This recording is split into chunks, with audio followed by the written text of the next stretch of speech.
자, 유튜브 친구들 안녕하세요. 자, 이번 수업은 여러분들 2023년 고1 3월 모의고사 19번부터 22번에 있는 비문학 지문이죠. 경제 지문이었습니다. 그래서 원문은 여러분들 경기 살리기 대작전이라는 논문인지 책인지는 잘 모르겠지만 여기서 여러분들 발췌한 그런 지문이었습니다. 그래서 선생님 제목을 이렇게 써놨고요.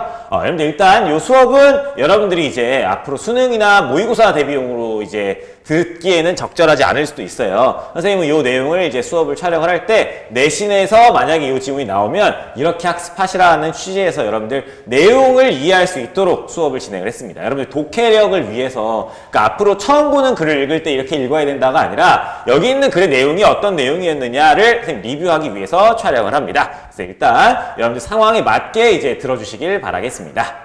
자, 일단 첫 번째 단락부터 여러분들 총 요 글은 5개의 단락으로 이루어져 있으니까 여러분들 일단 번호부터 매겨주셨으면 좋겠습니다. 1단락부터 5단락까지 나올 거예요. 자, 그래서 여러분들 총 5개의 단락이 나오기 때문에 첫 번째 단락부터 선생님이랑 같이 보겠습니다. 자, 경기가 침체돼서 가계 소비가 줄어들면 시중 제품 팔리지 않고 기업은 생산 규모를 축소하게 된대요. 자, 한번 이해해 봅시다. 경기가 여러분들 침체되었다라는 표현 나와 있는데 침체라는 건 안 좋아졌다는 얘기야. 경기가 안 좋다라는 얘기예요. 반면에 이 침체에 대비되는 게 뭐예요, 여러분들? 너무 안 좋아지는 거의 반대편에는 과열됐다라는 말이 있습니다. 호황인 게 과열된 거예요. 자, 경기가 안 좋아지면 당연히 여러분들 어떻게 했어? 가계의 소비를 줄이겠죠. 이제 앞으로의 경기가 안 좋아질 것 같으면 당연히 소비를 줄여야 됩니다. 자, 그렇게 되면 이제 제품들을 사요, 안 사요? 덜 사게 되겠지. 따라서 제품 판매도 줄어들게 된다. 이런 내용이 나와 있고, 그 다음 따라서 제품이 판매되지 않기 때문에 기업의 생산 규모 역시 줄어들 겁니다. 맞습니까? 이런 내용이 나와 있어요. 자, 그 결과 실업률이 증가하고 가계의 수입이 감소하면서 소비는 더욱 위축된다. 그쵸? 기업의 입장에서 생산 규모가 줄어들게 되면 노동자를 어때? 덜 뽑아야 되겠지. 그치? 있던 사람도 해고시켜야 될 거야. 그래서 실업률이 증가하게 되고 따라서 어때? 실업률이 증가한 가게에선 소비를 또 줄이겠죠? 따라서 제품 판매는 또 줄어들고 기업의 생산 규모는 또 줄어들어. 그럼 실업률이 더 증가하고 결국 소비가 계속 감소하게 되는 거야. 자, 그래서 요게 이제 뭐가 되는 거야? 경기가 침체되었을 때 악순환에 대해서 이야기를 해준 겁니다. 이게 악순환의 고리구나. 그럼 이 악순환으로부터 이 고리를 악순환의 고리를 끊어줘야 되겠죠? 자, 따라서, 국가는 이에서 벗어나기 위해 유동성을 늘리는 통화정책을 실시한다라고 나와 있습니다. 자, 무슨 얘기인지는 모르겠으나, 이런 경기 침체 상황에서 유동성을 늘려주는 통화정책을 실시한다. 누가? 국가가. 그래서 국가가 유동성을 어떻게 한다? 유동성을 늘린다라고 나와 있습니다. 맞아요. 그래서 첫 번째 단락의 내용을 여러분들 이렇게 이해해 보실 수 있을 거예요. 그러니까 이 경제 지문은 여러분들 이해를 하셔야 돼요. 이해를. 자, 다시 한번 천천히 볼 거야. 자, 경기가 앞으로 안 좋아질 것 같아. 그래서 집집마다 어때? 소비를 줄여. 집집마다 소비를 줄이게 되면 어때? 덜 사게 되니까 제품 판매도 떨어지게 되겠죠. 자, 제품 판매가 줄어드니까 기업 입장에서 어때? 많이 만들면 재고로 다 쌓일 거 아니야? 그래서 이제 기업 입장에서도 어때? 만드는 생산을 줄입니다. 생산을 줄이게 되면 생산에 투입됐던 노동자들은 어떻게 했어? 쓸모가 없어지는 거잖아. 그러니까 고용을 새로 하지도 않고 기존에 있던 노동자들도 해고를 시킬 겁니다. 따라서 실업률이 증가하게 되면서 실업률이 증가한 사람들도 어떻게 했어? 소비를 줄이겠지. 그럼 또 제품 판매가 줄어들고 또 생산 규모가 줄어들고 결론은 어때? 소비가 계속 안 좋아지면서 계속 경기 침체로 빠지게 되는 거예요. 이런 악순환을 끊기 위한 방법 뭐야? 국가가 유동성을 증가시키는 통화 정책을 실시한답니다. 자, 여러분들 이 글에서는 물론 알 필요 없겠지만 여러분들 이 통화정책의 주체가 이제 이 단락에서 나올 건데요. 사실은 이제 국가 중에서도 정확하게 얘기하면 정부가 아니라 중앙은행입니다. 다시 한번 이 통화정책은 누가 하는 거라고? 중앙은행에서 하는 거야. 그렇구나 하시고 첫 번째 단락 가볍게 넘어가시면 될 것 같습니다. 자, 그럼 두 번째 단락 한번 같이 볼게요. 자, 유동성이란, 첫 번째 단락 끝부분에서 유동성에 대한 설명이 나왔는데, 설명이 충분치 않으니 이 단락에서 이제 부연 설명을 해줍니다. 유동성이란 자산 또는 채권을 손실 없이 현금화할 수 있는 정도로 현금과 같은 화폐는 유동성이 높은 자산이고 토지나 건물 같은 부동산은 유동성이 낮은 자산이래요. 자, 그럼 요것도 여러분들 역시 이제 구분해서 한번 이해를 해봅시다. 유동성이라는 게 뭐래요, 여러분들? 얼마나 현금화할 수 있느냐? 현금화할 수 있느냐를 얘기하는 거고, 자, 자산 중에서 유동성 높은 게 있고 낮은 게 있었죠? 유동성 높은 게 뭐였었어? 위에 뭐래요? 뭐 나왔지? 현금과 같은 화폐 나와 있지. 화폐, 현금은 어때? 그냥 현금 그 자체니까 어때? 현금화 할 수 있겠지. 그러니까 유동성이 높다라고 이야기를 하는 거야. 자, 반면에 어때요? 여러분들 반대로 뭐가 나왔습니까? 토지나 건물 같은 거, 건물 같은 것들은 상대적으로 유동성이 낮다라고 나와 있습니다. 자, 여러분들 이해를 한번 해보시면 돼요. 유동성은 빠르게 돌아갈 수 있는 거야. 얼마나 현금화를 빠르게 할 수 있느냐인데, 현금은 현금 그 자체가 현금이기 때문에 현금화라는 말 자체가 어때? 조금 이상하죠? 반면에 여러분들 토지나 건물이 있을 때는 요 토지나 건물이 화폐 그 자체는 아니잖아. 그러니까 토지나 건물을 팔아서 화폐를 만들어내야 돼. 그치? 그렇기 때문에 유동성이 낮다라고 설명을 하는 겁니다. 알겠습니까? 그럼 유동성이 뭔데요, 여러분들? 유동성은 그냥 쉽게 얘기하면 화폐 그 자체라고 생각하시면 됩니다. 얼마나 현금할 수 있느냐, 현금화 할 수 있느냐. 자, 쭉 가볼게요. 자, 이처럼 유동성은 자산의 성격을 나타내는 용어이지만 흔하게 시중에 유통되는 화폐의 양, 즉 통화량을 나타내는 말로도 사용된다. 여러분들 이렇게 즉이란 표현 나왔으면 앞뒷말이 같다라는 거기 때문에 즉에다가 이퀄 표시 한번 해주시면 여러분들 이해할 때 도움이 많이 될 겁니다. 자, 정리해보자. 그러면 이 유동성이라는 말은 결국 뭐래? 시중의 화폐가 얼마나 유통되느냐를 이야기를 하는 거야. 오케이? 자, 그래서 가령하면서 여러분들한테 사례를 통해서 이해를 도와주고 있습니다. 자, 가령 시중의 통화량이 지나치게 많을 때, 그러니까 유동성이 시중 통화량이랑 같잖아? 그럼 유동성이 높아지면 자, 화폐 가치가 떨어지게 되는 거예요. 여러분들 요거 한번 이해해보세요. 자, 흔하면 흔할수록 어때? 가치는 떨어지게 돼 있어. 반면 어때요, 여러분들? 흔하지 않으면 가치가 상승한단 말이야. 그러니까 여러분들 이 생각을 좀 해보면요. 이 사회 전체에 100만 원 있을 때랑 사회 전체에 1000만 원 있을 때를 한번 생각을 해보세요. 100만 원일 때의 만 원의 가치랑 1000만 원일 때의 만 원의 가치 중에서 어떤 만 원이 조금 더 상대적으로 가치가 높을까? 당연히 100만 원 있을 때의 만 원이 가치가 높을 겁니다. 왜? 100만 원이 있을 때의 만 원의 가치는 100분의 1인 거야. 그치? 사회 전체에 100만 원이 있다고 했으니까. 반면에 사회 전체에 1000만 원이 있을 때의 만 원의 가치는요, 1000분의 1입니다. 맞습니까? 네, 그렇죠. 그래서 흔하면 흔할수록 가치가 떨어지게 되고 유동성이라는 게 높으면 높을수록 화폐 가치는 떨어지게 된다로 이해하시면 될 것 같습니다. 무슨 얘기인지 알겠습니까? 그래서 가령에서 통화량이 많을 때 유동성이 넘쳐난다라고 얘기하고 반대로 한번 끊어주세요. 통화량이 줄어들 때 유동성이 감소한다라고 표현을 한답니다. 오케이? 자, 그래서 유동성이 넘쳐날 경우, 유동성이 넘쳐나는 게 위에서 뭐라 그랬어? 통화량이 많을 때라고 얘기했었죠? 통화량이 많을 때 시중의 화폐가 흔해지는 상황이기 때문에 화폐 가치는 떨어지게 되는 겁니다. 알겠습니까? 자, 그래서 우리 여기서 유동성과 화폐 가치 간의 이 상관관계를 여러분들이 또 꼭 기억을 해두셔야 돼요. 유동성과 화폐 가치는 서로 어떤 관계야? 반비례 관계인 거야. 요거를 반드시 이해하셔야 됩니다. 그쵸? 유동성과 화폐 가치는 서로 반비례 관계라는 걸 여러분들이 정리를 해두셔야 되는 게 두 번째 단락의 내용이었습니다. 여기까지 괜찮죠? 그럼 세 번째 단락으로 가겠습니다. 자, 유동성은 금리와 밀접한 관련이 있대요. 그래서 국가는 정책적으로 금리를 올리고 내림으로써 유동성 조절을 할 수 있답니다. 아, 국가는 유동성을 조절할 수 있구나. 아, 뭘 통해서 유동성을 조정한데? 금리와 관계가 있으니까 유동성을 금리를 통해서 조절을 할 거랍니다. 자, 그래서 이때 금리라는 건 예금이나 빌려준 돈에 붙는 이자율, 이는 기준금리와 시중금리 등으로 구분이 된답니다. 자, 우리 교재에서는 일단 이 글에서는 기준금리와 시중금리 두 가지로 금리를 구분을 했어요. 기준금리, 시중금리.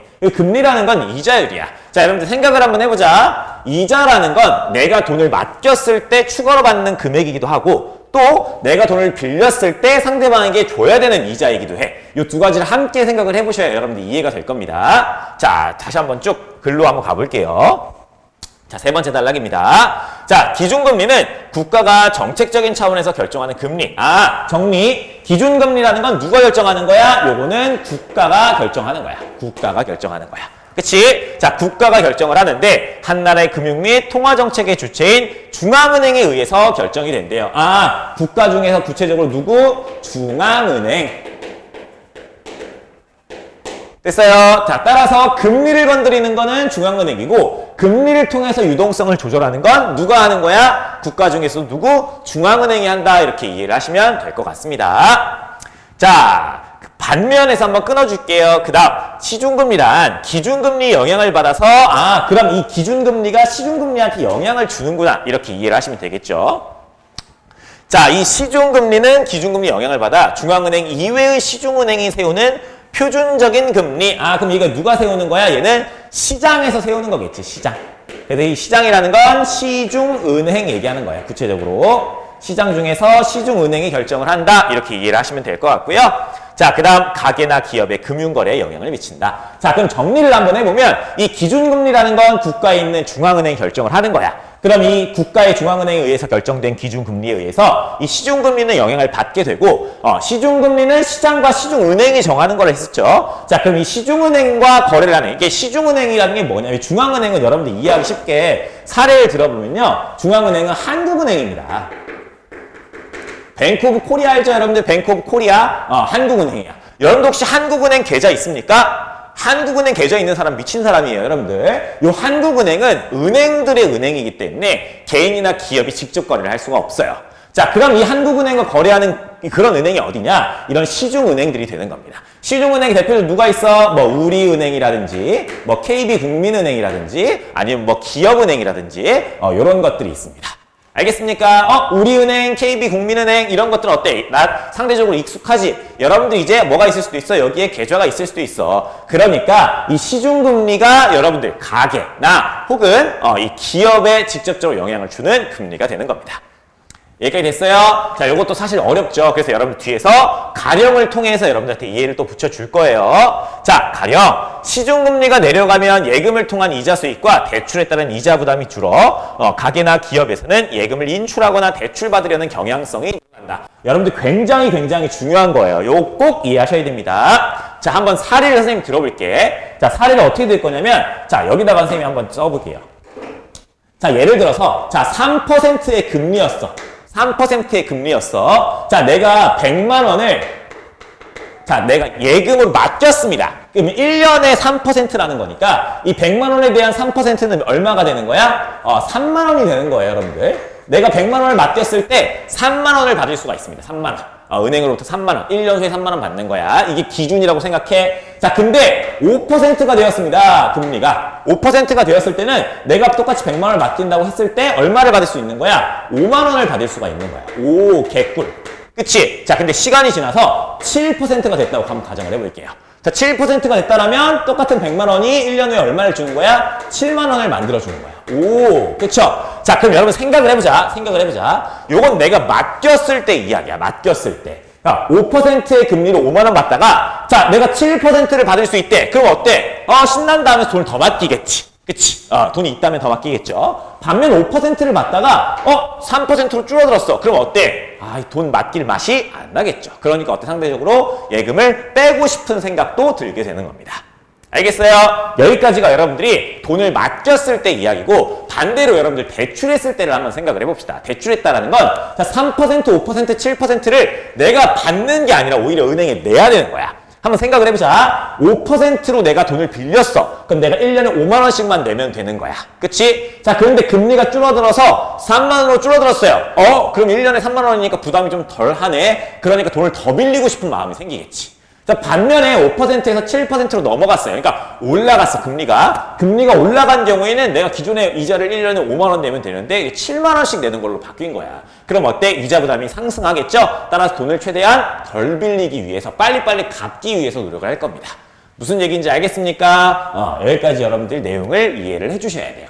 자, 그럼 요 내용을 바탕으로 여러분들 어떤 걸 생각을 해봐야 되면 자, 우리가 지금 국가가 유동성을 금리를 통해서 조절을 시킨다고 했었잖아. 그치? 자, 이 금리를 통해서 어떻게 조절을 하느냐. 금리가 상승됐을 때, 그러니까 5%에서 7%로 늘게 되면 여러분들 상대적으로 어때? 돈을 많이 은행에다 맡기겠지. 그치? 자, 대출 받았던 사람들은 빨리빨리 갚을 거고 더 빌리고 싶지 않을 거야. 따라서 시중의 돈이 어디로 흘러가? 은행으로 흘러가게 되면서 시중의 통화량이 어떻게 되는 거예요? 줄어들게 되는 겁니다. 자, 요 꼭 기억하셔야 됩니다. 여러분들 여기서 기억해야 되는 게 뭐냐면 자, 이 유동성이 여러분들 금리를 통해서 조절한다 했었잖아. 어떻게 되는 거야? 자, 금리를 스포해 줄게요. 금리를 상승시키게 되면 시중의 돈은 통화량이 어떻게 돼? 줄어드는 거지. 따라서 유동성은 어떻게 됩니까?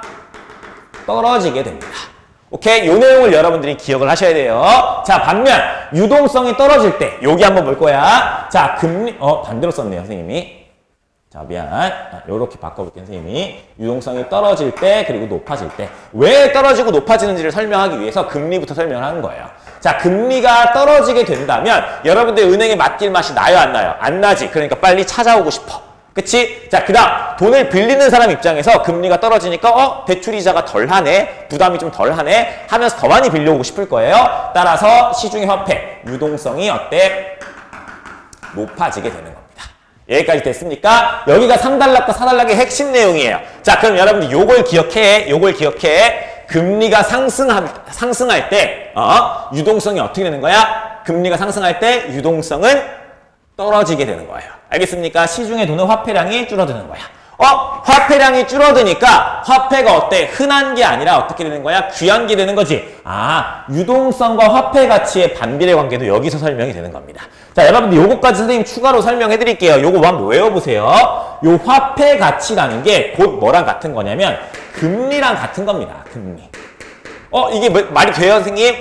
말이 돼요, 여러분들. 일단 여러분들 그냥 외워두세요. 이 금리라는 건 돈의 가치야. 돈의 가치? 화폐 가치 얘기하는 거예요. 알겠습니까? 따라서 이 금리랑 화폐 가치는 어떻게 되는 거야? 금리랑 화폐 가치는 여러분들 비례관계입니다. 비례관계. 알겠어요? 정리 한번 해볼게. 화폐 가치 이퀄 금리란 말이야. 화폐 가치가 떨어진다는 건 금리가 떨어진다는 얘기고, 금리가 상승할 때는 화폐 가치가 상승한다는 거고요. 유동성은 반대로 움직이게 되는 겁니다. 알겠죠? 여기까지 여러분들이 기억해 두시면 세 번째 단락이랑 네 번째 단락의 내용이 쉽게 들어올 겁니다. 자, 그 다음 쭉 읽어봤을 때, 자, 그 결과 시중의 유동성이 증가하게 되고 반대로 시중금리 상승하는 경우에는 유동성이 감소한다. 이 내용을 여러분들이 돈을 빌려올 때, 대출할 때, 그 돈을 맡길 때, 예금 넣을 때 이 두 케이스로 여러분 직접 생각해서 이해해 보셔야지 여러분들 크게 도움이 될 겁니다. 자, 넘어가서 4단락 한번 같이 볼게요. 자, 이와 같은 금리와 유동성의 관계를 고려해서 중앙은행은 기준금리를 조절하는 통화정책, 이 통화정책을 활용해서 경기를 안정시키려고 합니다. 자, 만약에 경기가 침체되는 경우에는 기준금리를 인하해. 자, 경기 침체 있죠? 다시 여기로 돌아올 거야. 경기 침체 여기 있었어. 그치? 경기가 침체되는 경우에는 이 악순환이 계속 반복될 수 있기 때문에 어떻게 하려 했었어? 유동성을 공급해줘야 돼. 유동성을 높이 만들어줘야 되는 거야. 자, 유동성을 높이려면 어떻게 된다, 이 선생님이? 반비례가 화폐 가치를 떨궈야 되겠지. 화폐 가치를 떨구는 게 뭐라고? 금리를 낮추는 거라고요. 알겠습니까? 따라서 금리를 낮춰서 어떻게 하는 거예요? 기준금리를 낮춰서 유동성을 공급하면 되는 겁니다. 알겠습니까? 그 결과 유동성이 증가하면 소비가 늘고 주식 부동산에 대한 투자가 확대돼요. 왜 그럴까? 자, 돈이 넘쳐나니까 많이 쓰고 싶은 거죠. 자, 그리고 또 돈이 많아지니까요. 어때요? 여러분들 돈이 많아지면 화폐 가치가 떨어진다 했었지. 화폐 가치가 떨어지니까 같은 100만 원도 1년 전에 100만 원이랑 지금 100만 원이랑 같은 게 아닌 게 되는 거야. 그러니까 어때? 이걸 어디다가 쓰는 거야? 이제 주식을 사거나 부동산을 사거나 하는 겁니다. 알겠어요? 자, 그래서 그렇게 되는구나. 자, 또한 기업의 생산 고용 늘고 다양한 분야의 투자 확대, 물가 상승, 경기가 전반적으로 활성화된다. 그럼 물가가 상승하는 건 조금 아쉽지만 그래도 어때? 경기가 정상적으로 돌아갈 수 있다는 겁니다. 자, 근데 이 경기가 정상적으로 돌아가는 건 좋은데 너무 과하게 과열되면 그것도 또 문제예요, 여러분들. 그럼 경기가 과열된다는 건 물가가 굉장히 빠르게 오르는 거예요. 물가가 굉장히 빠르게 오릅니다. 자, 반대로 볼게요. 경기가 과열되어서 자산 가격이나 물가가 지나치게 오르면 중앙은행은 반대로 기준금리를 인상하는 거야. 기준금리 인상하게 되면 어때? 화폐 가치가 상승하게 되고 유동성이 어때? 감소하게 되겠지. 계속 이걸 반비례 비례관계랑 연결시켜서 여러분들 이해하셔야 됩니다. 알겠죠? 그 결과 기준금리 인하할 때와 반대의 현상이 나타나서 자산가격 하락, 그리고 물가 안정, 그래서 과열된 경기가 진정이 되는 겁니다. 오케이? 자, 됐어요. 그러니까 이걸 여러분들 어떻게 이해하셔야 되냐면, 여러분들 이제 선생님도 이제 당했습니다. 굉장히 당했는데요. 이제 코로나 시대를 여러분 생각해보면 좋아. 코로나 때 사람들이 어때? 소비를 너무 안 하지. 소비를 너무 안 하고 경기가 침체될 것 같으니까 국가에 돈을 막 뿌렸습니다. 돈 좀 쓰세요. 소비 좀 하세요. 기업도 살리고 가게도 살리고 합시다. 하면서 돈을 많이 뿌렸어요. 자, 많이 뿌렸더니 이제 이 돈이 어디로 가? 소비하는 거는 오케이. 근데 소비도 많이 했는데 돈이 좀 남는 거야. 그 남는 돈을 여러분들 가만히 두면 어때요? 가만히 두면 돈이 돈을 새롭게 새끼를 칩니까? 그렇지 않지. 그러니까 어때? 돈보다는 뭔가 다른 거에 투자를 해서 시간이 이 친구를 이 돈의 가치를 상승시켜줄 수 있게끔 만들어 놓는 이제 주식이나 부동산 같은 게 어때? 가격이 이제 사람들이 몰리게 되면 수요가 이제 많이 몰리게 되면 당연히 어때요? 가격도 상승하게 되는 겁니다. 그래서 선생님도 그때 여러분들 주식을 했다가 이렇게 쪽박을 차게 됐습니다. 알겠습니까? 그런 내용들이 나와 있고요. 여러분들 이 부분 내용은 반드시 기억해 두셔야 됩니다. 자, 다음 단락, 마지막 단락 볼 거예요. 마지막 단락. 자, 그러나 중앙은행이 경기 활성을 위해서 통화정책을 시행했음에도 불구하고 의도한 결과가 안 나타날 수도 있어요. 그쵸? 그걸 우리 앞으로 유동성 함정이라고 배울 겁니다. 그래서 중앙은행이 통화정책을 활용했음에도 불구하고 의도대로 안 되는 케이스에 대해서 지금을 설명을 해줄 거야. 자, 그럼 이유도 또 중요하겠지. 이유는 뭐야? 경제 주체의 불안 심리 때문입니다. 요걸 여러분들이 조금 알고 계세요. 자, 쭉 가볼게. 자, 그래서 기준금리를 인하했어. 유동성 공급을 위해서 기준금리 인하를 했어요. 시중의 유동성을 충분히 공급을 했는데도 불구하고 어때? 증가한 유동성의 기대만큼 소비나 투자로 연결되지 않을 수도 있어. 그럼 어떻게 되겠어? 뭐 때문에 기준금리를 인하했습니까? 경기를 활성화시키려고. 근데 그게 안 되는 거야. 특히 심각한 경기 침체로 인해서 경기 회복에 대한 전망이 불투명할 경우, 그러니까 심리가 어때? 불안한 심리가 있을 경우에는 경제 주체들이 쉽게 소비를 늘리지 못하거나 투자 결정을 못해서 돈을 손에 쥐고만 있게 돼요. 그러니까 어디 투자를 하거나 소비를 하거나 해야 되는데 의도대로 잘 안 되는 거지. 그럼 어때? 유동성을 공급하려고 했으나 실패한 게 되는 거예요. 자, 이 경우 충분한 유동성이 경기 회복으로 이어지지 못해서 경기 침체가 지속되는데, 자, 마치 유동성이 함정에 빠진 것 같다라고 해서 케인즈라는 학자는 이걸 유동성 함정이라고 불렀다고 합니다. 오케이? 자, 그러면 결론, 이 유동성 함정이라는 건 뭐예요, 여러분들? 이 통화정책의 한계가 되는 거겠지, 그치? 그래서 선생님 여기다가 통화정책의 한계라고 써놨습니다. 따라서 그럼 통화정책의 한계가 있으니 통화정책만으로 충분하지 않다. 결론, 정부 주도의 재정정책. 재정정책이라는 게 뭐냐면 여러분들 맨 밑에 나와 있는 거예요. 재정지출. 정부가 재정지출을 확대하는 걸 우리가 정부의 재정정책이라고 합니다. 물론 여러분들 여기 지문엔 안 나와요. 재정정책을 활용해서 소비와 투자를 유도해야 된다라고 이야기를 했답니다. 마지막에 있는 역설이라는 건 여러분들 역설법이 아니에요. 패러독스가 아닙니다. 힘주어 말하다 라는 뜻입니다. 됐습니까? 자, 그래서 여러분들 19번 문제 같은 경우는 선생님 답의 근거를 다 지문에다 체크를 해놨기 때문에 여러분들 한번 쓱쓱 보시면서 다시 한번 정리해 두시면 되고요. 20번 문제도 이제는 여러분들 쉬울 거야. 그러니까 이제 비례관계, 반비례관계를 화살표를 치면서 여러분들 읽어봤으면 이게 이해가 될 겁니다. 알겠어요? 그러니까 여기서는 지금 보기가 어느 한 특정, 어느 단계를 하나 딱 고정을 해주면 여러분들이 딱딱딱 맞춰서 풀 수 있는데 고정된 게 없어. 그래서 여러분들이 화살표를 두 가지 경우를 다 그리면서, 그러니까 뭐가 두 가지 경우냐면 기준금리를 상승시키는 경우와 하락시키는 경우 두 가지 경우를 다 따져봐야 됩니다. 알겠죠? 자, 그럼 21번 문제 보시면요. 유동성 함정이라는 게 뭐랬어? 시중의 유동성을 충분히 공급했는데도 불구하고 경기 침체가 계속돼. 왜? 여기 있는 경제 주체의 불안 심리 때문에 돈을 어디다가 써야 될지 모르는 거야. 또 어떻게 안 좋아질지 모르니까 그냥 돈을 쥐고만 있는 거지. 투자도 하고 소비도 하고 하는 걸 바라고 있었지만 그게 실제로 잘 안 되는 걸 우리가 유동성 함정이라고 한다고 배웠었죠. 오케이? 자, 그 다음 22번 문제 한번 같이 보시면요. 22번 문제에서 보기가 여러분들 일단 금융당국이 빅스텝이라는 걸 하는데, 근데 이 빅스텝이라는 거는 기준금리를 한 번에 0.55%포인트 인상을 한 번에 빡 하는 거야.